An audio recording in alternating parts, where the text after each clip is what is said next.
Cette vidéo vous est présentée par la boutique lilojeux.ca, un service personnalisé par une équipe de passionnés d'ici.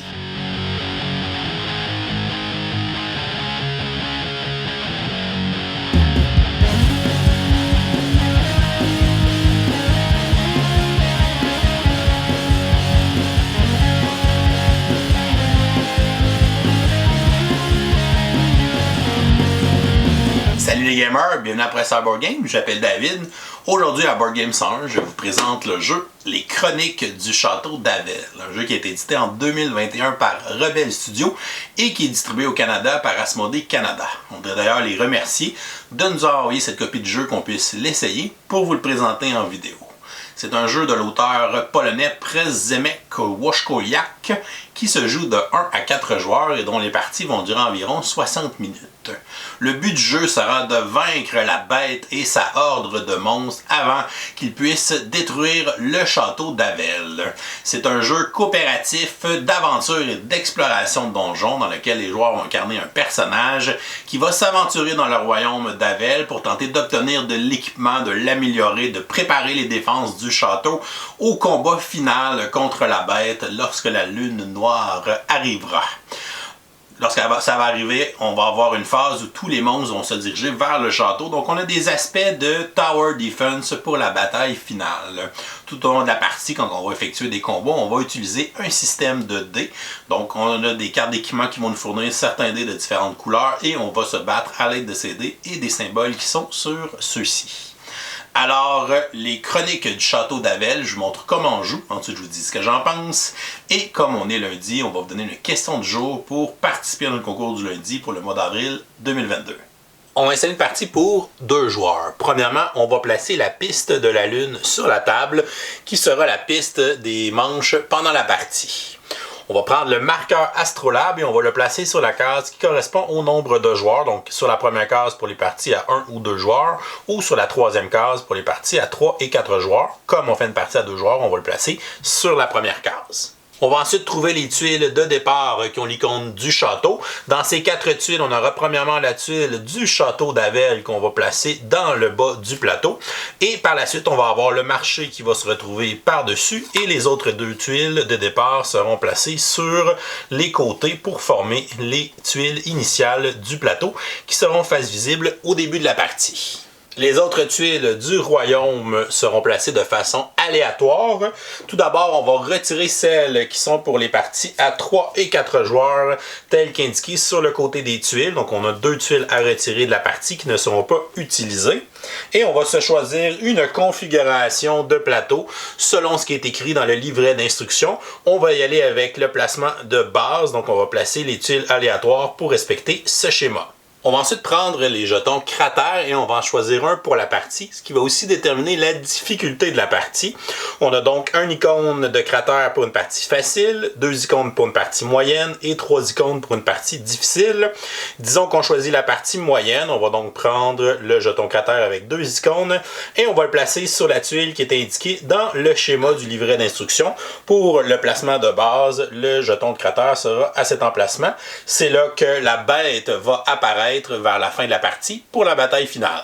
On va ensuite faire une réserve avec les petits jetons de monstres ainsi que les grands jetons de monstres et on va révéler de façon aléatoire 3 petits jetons de monstres qu'on va placer sur les 3 emplacements de tanière des tuiles qui sont déjà révélées sur le plateau principal. Ce seront donc des monstres qui seront disponibles à être affrontés au début de la partie. On va aussi se faire des réserves avec les jetons de pièces d'or, les jetons de résistance. On va se faire une réserve avec les dés, les jetons de mur et on va placer la figurine de la bête à côté du plateau ainsi que son marqueur de résistance. On aura aussi une réserve pour les jetons de saut lunaire ainsi que les jetons de piège. On va ensuite prendre les jetons d'équipement. Il y a des jetons de bouclier, de casque, d'armes et de potions qui ont chacun des formes différentes. Donc on va prendre tous les jetons d'équipement et on va aller les placer dans le sac pour les mélanger et former notre réserve de jetons équipement. Tous les joueurs vont se prendre un plateau joueur qui est en 2 morceaux. On a le morceau inférieur et le morceau supérieur. On a aussi notre pion personnage, 5 jetons de résistance et 3 jetons d'équipement utilisés. Les joueurs vont ensuite se créer un personnage. Ils vont donc prendre une feuille de personnage et l'insérer sur leur plateau en prenant le temps d'écrire le nom du personnage. Appelons-le David avec un H pour que ça fasse un peu plus médiéval. On peut même prendre le temps de colorier notre personnage et de colorier, se créer un sigil pour celui-ci. Lorsque c'est fait, on va placer la partie supérieure du plateau par-dessus et on va venir insérer nos 5 jetons de résistance sur notre plateau joueur qui vont représenter les 5 points de vie de notre personnage. Les joueurs vont débuter la partie avec une pièce d'or qu'ils vont placer dans leur espace sac à dos. Et ils vont aussi débuter la partie avec un jeton d'équipement. Ils vont donc prendre le sac de jetons d'équipement et placer leurs mains à l'intérieur et prendre au hasard un jeton. On peut s'effectuer notre sens du toucher pour viser un certain type d'équipement, mais on peut seulement le faire pendant 5 secondes avant de sortir un équipement du sac. Donc ici, j'ai pioché une arme. Je peux décider de la mettre dans mon sac à dos aussi ou de l'équiper directement sur mon personnage. Puisqu'il n'a aucune arme dans sa main, je peux placer la hache directement sur ma fiche de personnage. Lorsqu'on gagne des objets, on va toujours les placer du côté brun, qui est le côté de base de l'objet, et on pourra l'améliorer en cours de partie sur son verso qui est bleu pour qu'il soit plus puissant. Mais au début de la partie, il va commencer sur son côté de base. On va remettre au joueur le plus vieux le blason d'Avel, qui est le pion premier joueur. Il sera donc désigné premier joueur pour toute la partie. Et finalement, les joueurs vont prendre leur pion personnage et vont aller les placer sur la case du château d'Avel sur le plateau principal. Une partie des chroniques du château d'Avel se joue en plusieurs manches. À chaque manche, tous les joueurs vont effectuer 2 actions. Ils vont pouvoir se promener dans le royaume pour l'explorer, pourront aller affronter les monstres qui se retrouvent dans les tanières pour gagner différentes récompenses et pourront activer certaines tuiles pour faire des actions spéciales. Ils pourront aussi se reposer pour se redonner des points de vie ou bien échanger des objets entre eux s'ils sont sur la même case. À la fin de chaque manche, on va avancer le jeton d'Astrolabe sur la piste de lune jusqu'à temps qu'on arrive au bout.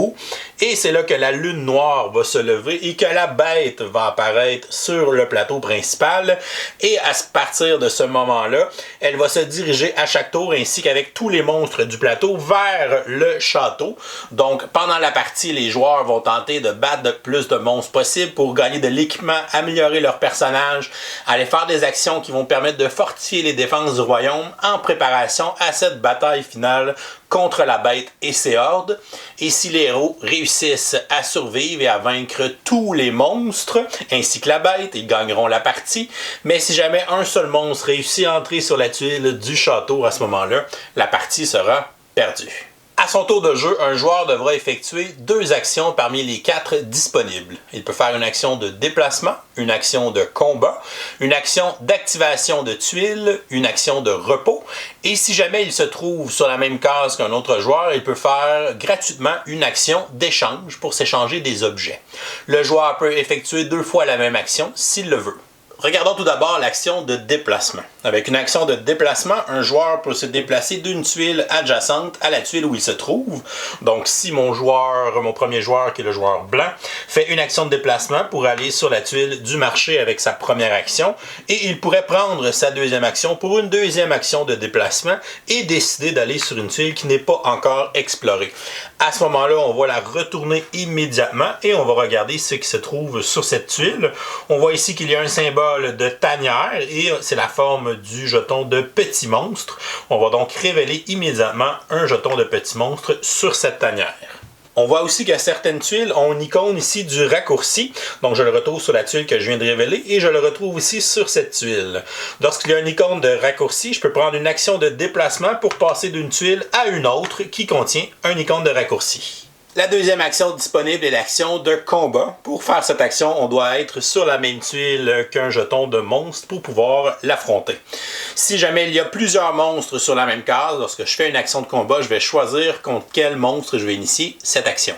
Pour mon joueur blanc, il y a seulement un golem sur sa tuile, donc il va faire une action de combat pour débuter un combat contre lui. Premièrement, on va faire le bassin de dés du monstre, donc sur sa tuile, il est indiqué les dés qu'il possède, donc ici il a un dé noir et un dé mauve qu'on va aller chercher dans la réserve. Si on joue à plusieurs, on peut donner les dés du monstre au joueur à notre gauche pour qu'il s'en occupe pendant notre combat. Et on va faire la même chose avec notre héros, donc mon héros de base va toujours avoir les 2 dés verts qu'on va avoir au début de la partie. Et si j'ai des équipements qui m'ajoutent des dés, je vais aussi prendre les dés des couleurs associées. Donc je peux avoir des dés oranges, des dés jaunes et des dés bleus. Ces dés seront généralement ajoutés par l'équipement qui est amélioré. Par exemple, si mon arme était améliorée de l'autre côté, on voit que j'aurais un dé jaune de plus que je me prendrais pour mon combat. Mais ce n'est pas le cas avec mon arme de base. On va ensuite lancer les dés et comparer les résultats. Disons que j'ai lancé une épée et un bouclier et que le monstre a lancé une griffe et une épée cassée. Chaque symbole de griffe est neutralisé par un symbole de bouclier et chaque symbole d'épée cassée neutralise un symbole d'épée. Donc à ce moment-là, je ne fais aucun dégât au monstre parce qu'il neutralise mon épée et il ne me fait aucun dégât parce que je neutralise sa griffe. Par contre, je pourrais décider d'activer l'habileté de mon arme qui peut faire 1 point de dégâts à un monstre bleu. Donc les monstres ont une bannière à gauche avec une couleur. Donc si c'est un monstre bleu, on retrouve aussi des monstres verts ainsi que des monstres bruns dans le jeu. Pour utiliser l'habilité de mon arme, je peux l'utiliser une seule fois dans le combat. Donc, je vais placer un jeton d'arme utilisé, d'équipement utilisé sur mon habileté pour dire que je viens de l'utiliser. Ce qui me permet de faire 1 point de dégâts au golem. Je vais placer un jeton de dégâts sur le jeton monstre. Et on voit ici qu'il a un total de 3 points de vie. Donc, il lui reste donc 2 points de vie. Et c'est ce qui mettrait fin au premier affrontement de notre combat. Lorsqu'on fait l'action de combat, on peut faire jusqu'à 3 affrontements, dans le fond 3 rondes de combat avec le monstre pour tenter de le vaincre. À la fin d'un affrontement, le joueur va décider s'il veut continuer le combat avec le second affrontement ou s'il veut battre en retraite, ce qui mettrait fin à son action de combat. Ici, je vais décider de continuer. On va donc commencer le deuxième affrontement. On va tout simplement reprendre les dés des monstres et les dés du héros et on va les lancer pour voir ce qu'on obtient. Ici, j'ai obtenu 2 symboles de griffes et je n'ai pas de symbole de bouclier. Donc, le monstre va m'infliger 2 points de dégâts. Je vais retirer 2 jetons de points de vie de mon plateau personnel. J'ai obtenu une épée et le monstre n'a pas d'épée cassée. Je lui fais donc 1 point de dégâts. On va ajouter un deuxième jeton de dégâts sur le monstre. Et maintenant, il est à 1 point de vie puisqu'il avait un total de 3. Après le deuxième affrontement, je peux ensuite décider si je veux faire le troisième affrontement ou si je veux battre en retraite. Je vais décider de continuer et d'y aller avec le troisième affrontement. On va donc lancer les dés et regarder les résultats. J'ai obtenu 2 épées et le monstre n'a rien sur ses dés, ce qui me permet de lui faire 2 points de dégâts et ce qui me permet de l'éliminer. Lorsqu'on bat un monstre, on va regarder les récompenses qu'il nous donne sur son jeton. Donc si ce monstre me donne 2 pièces d'or que je vais ajouter dans mon sac à dos, et je vais ensuite gagner un objet. Et je vais retirer cette tuile monstre pour la mettre dans une défausse. Lorsqu'on gagne un objet, c'est comme dans la mise en place, on va prendre le sac et on va aller placer notre main à l'intérieur. On a jusqu'à 5 secondes pour sortir un objet. Et ici, je sors une autre arme, donc je ne peux pas avoir 2 armes d'équipées. Donc je vais soit décider de la mettre dans mon sac à dos ou je peux remplacer celle que j'ai déjà d'équipée. Aussi, après le combat, on va défausser nos pions d'équipement utilisés. On pourra le réutiliser l'habilité au prochain combat. J'ai décidé de placer ma masse dans mes mains, donc ma nouvelle arme, qui, elle, son habilité, c'est de relancer un des mauves en combat. Donc, si jamais le monstre a un succès de griffe, par exemple, ou une épée cassée sur son dé, je peux prendre l'habilité pour relancer son dé en espérant qu'il tombe sur une face vide. Ma hache supplémentaire, je peux la mettre dans mon sac à dos si j'ai de la place. Donc, on ne peut pas empiler les jetons les uns par-dessus les autres dans le sac à dos. Il faut que tous les jetons soient à plat et c'est ce qui délimite l'espace maximum d'objets qu'on peut avoir dans son sac à dos dans la partie. Plus tard dans la partie, on a des habiletés qui peuvent nous donner accès aux dés jaunes et sur les dés jaunes, on retrouve un autre symbole qui est le symbole de magie. C'est un symbole joker pour le joueur, donc il peut décider d'appliquer l'effet d'une épée ou bien l'effet d'un bouclier selon son choix lorsqu'il obtient un symbole de magie. Si je n'avais pas réussi à battre le monstre, donc si, exemple, au dernier tour de jeu, je n'avais pas obtenu d'épée, par exemple, ça aurait été la fin du combat puisque c'était le 3e affrontement, donc j'aurais pas réussi à le tuer, mais les points de dégâts que j'ai infligés au monstre vont rester dessus. Donc lorsque un joueur viendra faire une action de combat contre lui, il lui restera quand même seulement un point de vie. Plus tard dans la partie, vous allez affronter des gros monstres. Ils ont des habiletés supplémentaires qui sont indiquées dans le haut de leur tuile. Par exemple, certains monstres vont vous empêcher d'utiliser l'habileté spéciale de votre arme, ou de votre casque, ou de votre bouclier. Vous empêcher d'utiliser des potions dans le combat. Vous enlevez un dé vert à votre jet de dés, ou vous enlevez un dé orange, un dé bleu et un dé jaune. Si jamais un héros perd tous ses points de vie dans un combat, à ce moment-là, il devient étourdi. Lorsqu'on est étourdi, notre figurine sera retournée au château et grâce au pouvoir de guérison dans le château, on va regagner tous nos points de vie. Donc, on va remonter à 5, mais on aura une pénalité. On va perdre toutes nos pièces d'or et on va aussi perdre un objet, donc soit dans les objets du sac à dos ou les objets équipés. Donc, je pourrais jeter ma deuxième arme, par exemple, en étant étourdi. Et si mon action de combat était la première action dans mon tour de jeu, ça met fin immédiatement à mon tour de jeu lorsque je deviens étourdi, donc je n'aurai pas ma deuxième action. Le troisième type d'action est l'action d'activer une tuile. Pour ce faire, on doit être sur une tuile qui possède une action particulière telle qu'indiquée dans le bas de certaines tuiles. Par exemple, pour la place du marché, je peux faire 2 actions parmi celles qui sont disponibles, donc soit 2 fois la même ou une chacune. On peut vendre des objets, donc je peux vendre un objet pour 2 pièces d'or. Donc à ce moment-là, je vais remettre l'objet dans le sac et je vais me prendre 2 pièces d'or. Ou je peux payer 3 pièces d'or pour aller piocher un objet dans le sac en respectant encore la règle qu'on doit le faire en dedans de 5 secondes. Pour la tuile du camp des elfes, on peut acheter un piège pour placer sur le plateau principal. Je peux acheter un petit piège pour 3 pièces, un moyen piège pour 5 pièces ou un gros piège pour 7 pièces. Disons que je dépense 5 pièces et que j'achète le moyen piège. À ce moment-là, je vais le placer sur n'importe quelle tuile qui ne contient pas déjà une tuile piège. Je pourrais la placer ici, par exemple.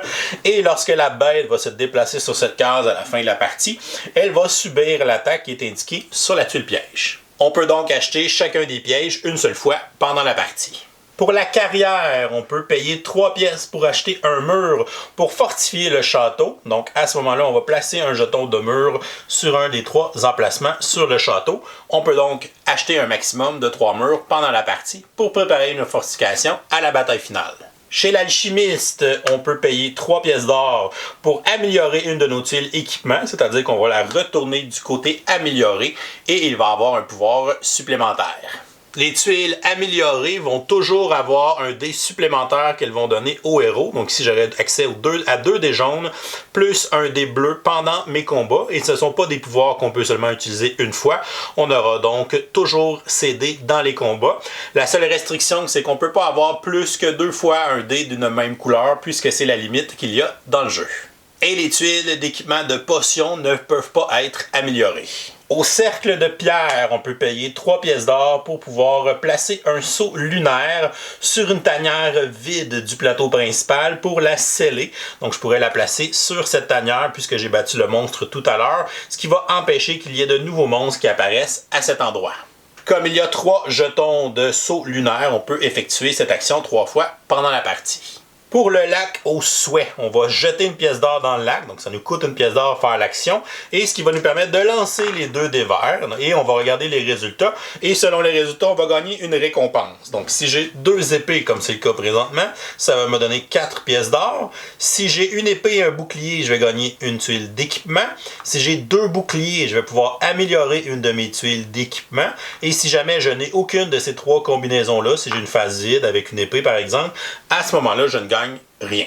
Par contre, le joueur qui effectue cette action a le droit à une relance pour tenter d'obtenir une des combinaisons, mais s'il utilise sa relance, il doit lancer les 2 dés, ne peut pas seulement lancer le dé qu'il n'y avait rien, et ici j'obtiens encore rien, à ce moment-là, j'aurai rien.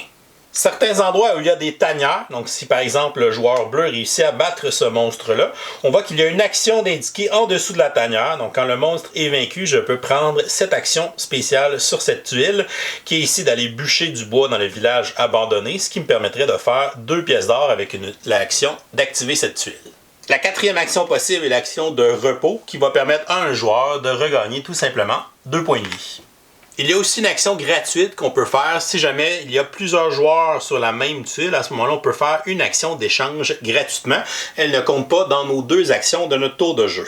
Lorsqu'on fait des échanges d'équipements ou d'objets, il faut qu'il y ait de la place dans le sac à dos de l'autre joueur pour qu'on lui donne l'objet ou il ait de la place sur son personnage pour l'équiper directement.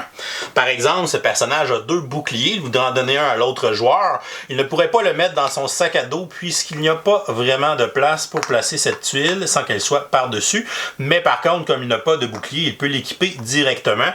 Et par la suite, il pourrait décider de donner ces 3 pièces d'or à l'autre joueur pour qu'il puisse les placer dans son sac et aller faire une action pour aller acheter un mur à la ville, par exemple.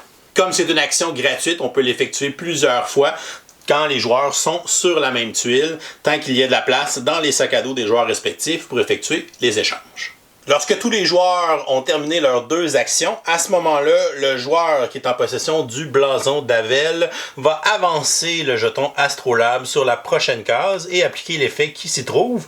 S'il y a une icône de cœur comme celui-ci, chaque joueur va se soigner d'1 point de vie. Donc ce joueur-ci va regagner 1 point de vie. L'autre n'en gagnera pas parce qu'elle a déjà ses 5 et qu'on ne peut pas dépasser 5 pendant la partie.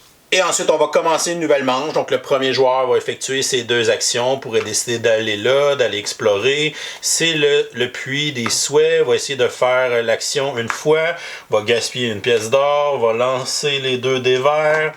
Il obtient 2 boucliers et ça lui donne une amélioration. Donc, il va améliorer son arme. De l'autre côté, maintenant, il aura un dé orange lorsqu'il va se combattre en plus de ses 2 dés verts. L'autre joueur va faire une action de déplacement pour explorer la tuile qui est ici. Elle trouve l'alchimiste. Elle n'a pas assez d'argent pour pouvoir améliorer ses armes. Va donc aller explorer la tuile qui est juste en dessous. C'est la tuile où on peut aller bûcher du bois, mais il va y avoir un monstre dessus lorsqu'elle sera révélée. Et ça va mettre fin à son tour de jeu. Ensuite, on va avancer le marqueur d'Astrolabe sur la prochaine case. Ici, on voit qu'il y a une icône de tanière. Donc, sur chaque tanière qui est vide sur le plateau, sauf celles qui contiennent des sauts lunaires, on va aller placer des nouveaux monstres. Donc, il va y avoir de nouveaux monstres qui vont réapparaître et on pourra aller les combattre pour avoir les récompenses.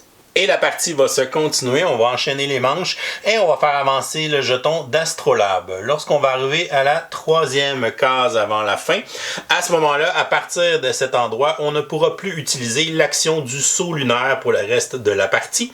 Sur l'avant-dernière case, on ne pourra plus aller au camp des elfes pour acheter des pièges. Et lorsqu'on arrive sur la dernière case, qui est la lune noire où la bête va apparaître, on ne pourra plus à ce moment-là faire l'action d'aller construire des murs. Lorsqu'on atteint la lune noire, premièrement, s'il y a encore des tuiles qui n'ont pas été explorées pendant la partie, ces tuiles seront révélées automatiquement et celles qui contiennent des tanières, on va ajouter les monstres à ces endroits-là. Donc si c'est un gros monstre. Par la suite, on va révéler le jeton de cratère qui va aussi faire apparaître des monstres selon la difficulté qu'on a choisie. Donc en révélant ce jeton, donc si je vais avoir pour 2 joueurs un petit monstre à faire apparaître, on va lancer le dé noir et on va regarder le symbole obtenu. Donc ici, c'est les griffes. Donc il va commencer où il y a l'alchimiste. Donc on va avoir un petit monstre où il y a l'alchimiste à cause du jeton de cratère. Donc évidemment, plus on a choisi une difficulté qui est haute, plus il va y avoir de monstres qui vont apparaître lorsqu'on va arriver à la lune noire. On va ensuite placer la figurine de la bête à l'emplacement où il y avait le cratère et on va régler son compteur de points de vie. Pour une partie à 2 joueurs, il va avoir 14 points de vie qu'on va placer sur le compteur. À partir de ce moment, les joueurs vont continuer la partie comme normalement, effectuer leurs 2 actions à leur tour de jeu. Mais à la fin du tour de jeu des joueurs, donc à la fin de la manche, on n'avancera pas le jeton d'Astrolabe. À la place, on va faire progresser tous les monstres du plateau vers le château en empruntant les chemins les plus courts. On va toujours faire bouger les petits monstres en premier, ensuite les gros monstres et finalement la bête. Donc, par exemple, si mon joueur bleu réussit à battre un de ces 2 monstres, mais échoue à battre le deuxième à son tour de jeu, le joueur qui est ici va battre un monstre et disons qu'il va reculer sur la case qui est ici avec sa 2e action. Donc, à la fin de cette manche, on ferait progresser tous les monstres vers le château. Donc, les petits monstres en premier, donc celui-là va avancer ici, celui-là va avancer soit ici ou là. C'est les joueurs qui vont décider puisqu'il y a les 2 chemins égaux. On va l'envoyer ici avec le joueur blanc. Ensuite, le petit petit monstre qui est là, lui, va avancer vers le château, mais comme il y a un mur à la place, il va détruire un mur, ce qui va empêcher son déplacement. Puisque si jamais un monstre se déplace sur cette case, les joueurs perdent automatiquement la partie. Ensuite, on va faire jouer les gros monstres. Donc celui-là va se rapprocher. Celui-ci va se rapprocher aussi. S'il n'active pas le piège, c'est seulement la bête qui peut activer le piège. Et une fois que les gros monstres ont joué, je vais activer la bête et je vais la faire avancer sur la tuile où il y a le piège. Donc elle prend un point de dégâts, plus les 2 dés verts et un dé orange. On va donc lancer les 3 dés. Donc ici, et on va regarder le nombre de succès, le nombre d'épées. Donc ici, j'ai 1, 2, plus celle qui est imprimée sur la tuile. Donc j'ai 3 épées pour mon piège. Je vais donc enlever 3 points de vie à la bête. Donc on lui a enlevé 3 points de vie avec notre piège qu'on va ensuite retirer de la partie. Pour les murs, si jamais c'est la bête qui essaie d'entrer dans le château et qu'il y a des murs, elle va détruire tous les murs, elle ne détruit pas seulement un. C'est pour ça qu'elle est activée en dernier dans l'ordre des monstres. Et la partie va continuer, on va commencer une nouvelle manche et les joueurs vont tenter d'affronter tous les monstres et de les empêcher de rentrer dans le château. Et si jamais les joueurs réussissent à battre tous les monstres qui sont sur le plateau, incluant la bête, donc si on amène la bête évidemment à 0 point de vie, elle est vaincue. Et s'il n'y a plus aucun monstre sur le plateau, à ce moment-là, les joueurs vont remporter la partie. Et voilà, c'est comme ça qu'on joue aux Chroniques du Château d'Avel. Je vous reviens avec mon opinion personnelle. Qu'est-ce que je pense des Chroniques du Château d'Avel? On va commencer par les points positifs. C'est quand même du très beau matériel pour un jeu qui coûte environ une cinquantaine de dollars ici au Canada. C'est vraiment très bien. La boîte est remplie. Tout est de bonne qualité. Les cartons, des tuiles, des jetons. Tout est épais, tout est bien. Les dés aussi qui sont très beaux. Les gros meeples de guerriers pour représenter les personnages. Fait que c'est vraiment très bien pour la production du jeu. Chez nous au Canada, le jeu est bilingue. Donc il vient français-anglais. On a les 2 livrets d'instructions. Donc c'est pour ça que le titre en français est juste sur le livret d'instruction, mais pas sur la boîte, vu que c'est une boîte bilingue. On a laissé le titre en anglais sur le dessus, mais on a les 2 livres d'instruction et il n'y a aucun matériel qui a du texte. Donc à ce moment-là, ça en fait parfaitement un jeu qui est bilingue. Fait que ça, encore une fois, c'est très bien.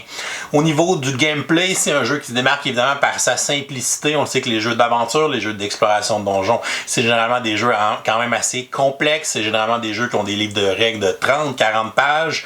Alors que celui-là, ça se veut un jeu d'initiation dans les jeux d'aventure et d'exploration de donjons. Ça joue un jeu très familial et c'est un jeu qui a bien compris son mandat parce que justement, il y a plein de règles que si c'était un jeu juste pour adultes, ça fait un peu bizarre ces règles-là dans le jeu, mais avec l'optique que c'est fait pour être joué en famille, c'est fait pour être joué avec tes enfants, pour qu'un père, une mère de famille puisse initier leurs enfants à ce genre de jeu-là ou passer un après-midi à jouer un jeu d'aventure. C'est fait pour ça parce que premièrement, les petites fiches de personnages qu'on peut dessiner, donc ça a l'air super enfantin en partant, mais c'est quelque chose d'assez brillant parce que si on sait qu'on va jouer à ça avec nos enfants ce soir, ben on peut dire à nos enfants dans l'après-midi, ben fais-toi un coloriage, crée ton petit personnage, colorie-le, crée ton petit signe, ton petit sigil de bouclier, invente-toi quelque chose à l'intérieur.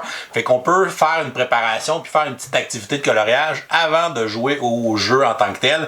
Fait que c'est vraiment un beau clin d'œil pour les enfants. Sinon, toutes les règles qui ont rapport avec le côté tactile des pièces, donc le fait que je peux choisir un équipement, les équipements en fait on les choisit au hasard, mais je peux utiliser mon sens du toucher en disant là je me cherche une arme, fait que là je vais essayer, je sais à peu près que les armes sont cette forme-là, fait que là je vais essayer avec mon toucher de prendre une arme, ou si je me manque un bouclier ou un casque, là les formes se ressemblent, c'est un peu plus difficile, mais tu as juste 5 secondes pour faire ton choix dans le sac, même avec le sens du toucher, donc c'est pas évident de prendre la pièce qu'on aime, mais c'est le genre de petites règles un peu loufoques, un peu ludiques qui vont amener du fun dans le jeu.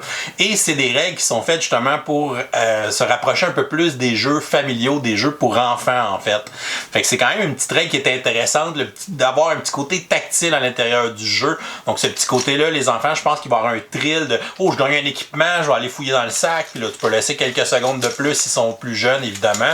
Puis là, ils cherchent une arme ou ils cherchent une potion parce que justement, il est rendu à affronter un gros monstre, des choses comme ça. Fait que ça crée un petit peu d'excitation, ces petites mécaniques-là à l'intérieur du jeu.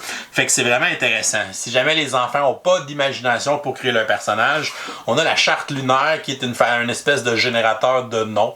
Fait qu'on peut lancer les dés puis générer le nom du personnage. Fait que ça peut être quand même aussi intéressant.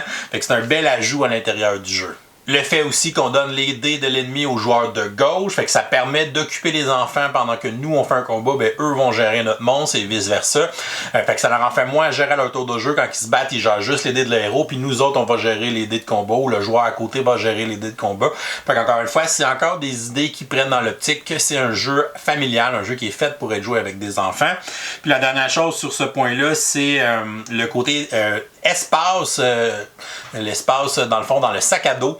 Donc c'est une règle vraiment drôle de tu peux rentrer n'importe quoi dans ton sac à dos tant que tu as de la place pour mettre les jetons puis tu n'as pas le droit de les empiler. Fait que c'est quasiment un petit peu casse-tête. Des fois ton sac à dos il est serré puis là tu fais comme ouais attends, j'aurais organisé mes pièces d'or, j'ai essayé de les empiler sur le côté, puis là je vais avoir de la place pour mettre une arme de plus ou pour mettre un bouclier de plus, des trucs comme ça.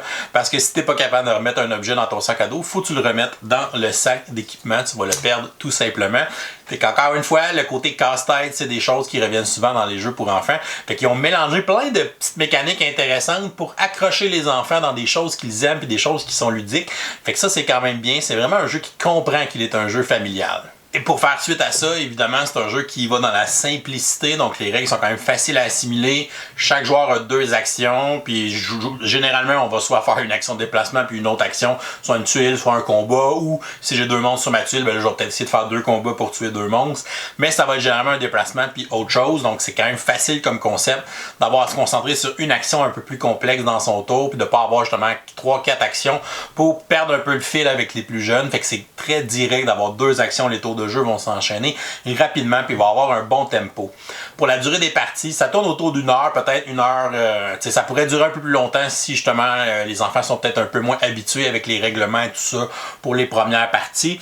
Mais en général, si on sait jouer, je pense que ça va tourner autour d'1 heure, ce qui est quand même une bonne durée pour un jeu de style aventure. C'est sûr que des enfants trop jeunes vont peut-être perdre le fil en cours de partie. C'est pour ça que c'est peut-être mieux d'avoir un adulte dans la partie avec les enfants. Mais je pense que des enfants entre 8-10 ans, après quelques parties, je pense qu'ils vont être capables de jouer seuls à ce jeu-là. Ils vont bien assimiler les règlements, puis compris le symbolisme dans le jeu qui est assez simple aussi.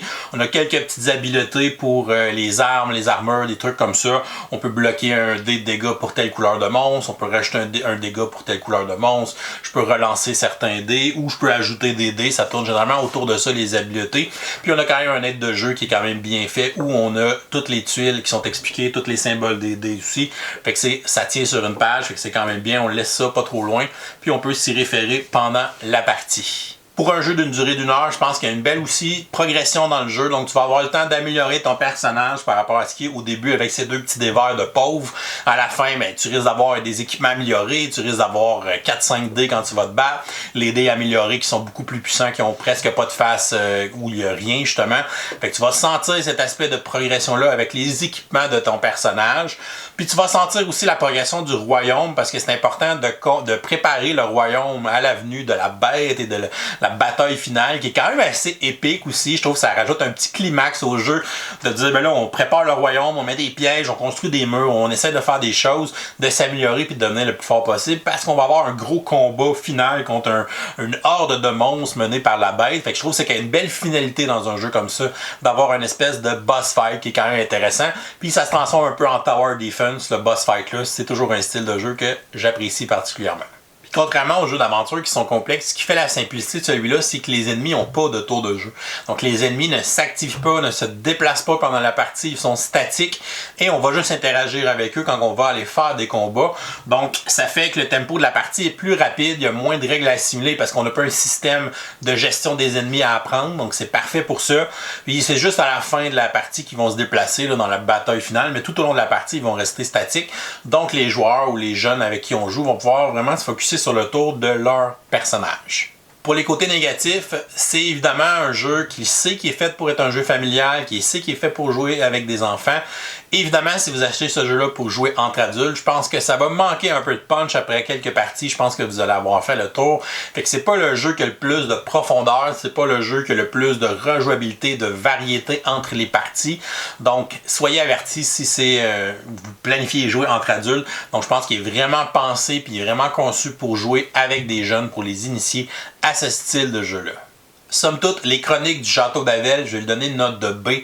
Donc, c'est un bon jeu qui sait qu'il est un jeu familial et qu'il a été conçu autour de cette idée-là pour justement avoir des petites règles un peu ludiques, là, dont la règle tactile avec le sac, le fait de pouvoir dessiner son personnage avant, de placer les objets physiquement dans son sac à dos pour les faire fitter. Donc, c'est des choses qui vont stimuler des qualités ou des choses qu'on est habitué dans les jeux pour enfants. Fait que les enfants vont bien s'y retrouver, puis je pense qu'ils vont apprécier ces petits détails-là qui ont été pensés pour eux. Ça ne veut pas un jeu qui est très profond puis qui va vous amener une grosse expérience de Dungeon Crawl. Si vous avez joué Gloomhaven par exemple, ben, je pense pas que c'est le jeu qui va avoir assez de mordant pour vous. Donc c'est vraiment un jeu d'exploration de donjons, d'aventure qui est fait pour être joué familial. Et voilà, c'est tout pour aujourd'hui. Oh, c'est vrai, on est lundi. On va donc vous donner une question du jour pour participer dans le concours du lundi pour le mois d'avril 2022 dans lequel vous pourriez gagner le jeu Space Base. La question du jour est la suivante. Quel est votre jeu d'aventure et d'exploration de donjons favori? Vous nous laissez la réponse en commentaire YouTube sous la vidéo pour enregistrer votre participation. Et si vous nous supportez sur Patreon pour au moins 5$, vous aurez aussi une participation automatique à chaque lundi. Donc, bonne chance à tous pour ce nouveau concours. Si jamais vous n'êtes pas encore abonné à notre chaîne, vous pouvez le faire en cliquant le petit bonhomme ici en bas de l'écran.